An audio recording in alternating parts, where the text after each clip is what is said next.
Bueno, estamos con Easop Winston para el programa de los Seattle Seahawks de esta noche. Muchachos, aquí tenemos el placer de tener a este receptor abierto.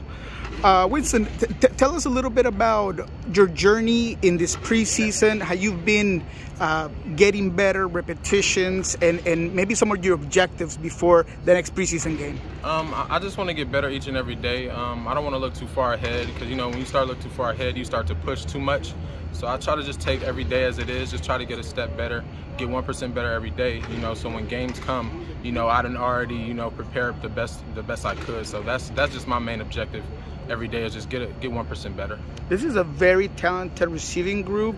Have you been able to just either learn or talk to a guy like Tyler Lockett that has been a veteran for so long, and you know he seems to be a leader in this locker room? Yeah, Tyler, his locker is actually right next to mine, so that's great. You know, being able to have that easy access to him, and you know he's a vet, 8-9 year. I don't know what, I know he's been in the league for some years now. So just to be able to like get tips from him on how to run routes and just different things, because like him, I'm a smaller guy too. So, you know, it's different things we have to do on the field to get open and to be successful out there. So just having him, you know, as a big brother to be able to help me is great for me, and it's going to be great for me moving forward. So I'm very thankful for him. You get a touch in the last game. What goes through your mind? Is there a person that comes to mind that you're thankful for, or what is it that goes through your mind at the moment you catch that touchdown? Yeah, that was a great moment for me.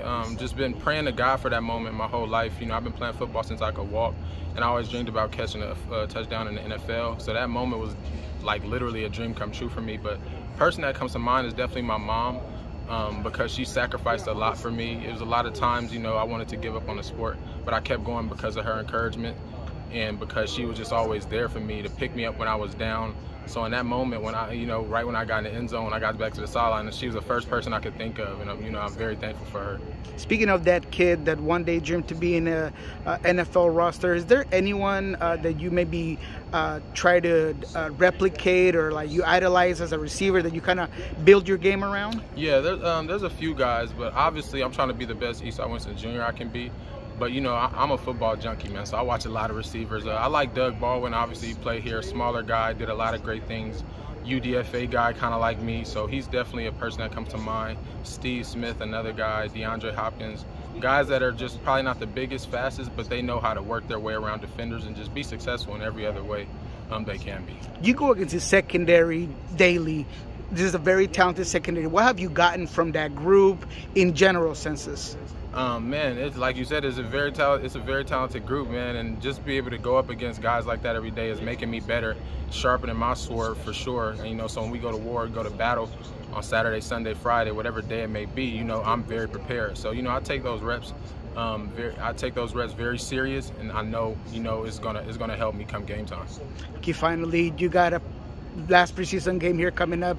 What are your expectations and thoughts of that game? Man, I just, you know, just to put my best foot forward, like I always say, man. I don't want to think too much on it. I'm gonna just be in the moment, take advantage of every rep I get, go my hardest, and just live with the results. You know, God is the forefront of my life, so obviously, you know, I know He has a plan for me either way. So you know, just, you know, keeping God first and just doing what I know how to do is play ball. That's what I'm continuing to do. Now, this show goes to a group of Seahawks fans that are across America, Mexico, Argentina, Colombia. You say you know a little Spanish. Anything that you want to throw out, or a message for that fan base at all? Man, you're going to have to teach me a little bit more, man. I can't.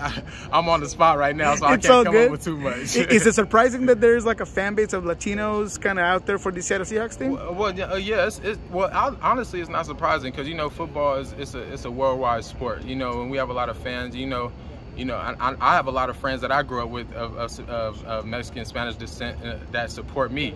You know what I'm saying? So just to be able to know that there's people from all different walks of life that love the sport, that's a great feeling to know. That's a great thing to know. Thank you.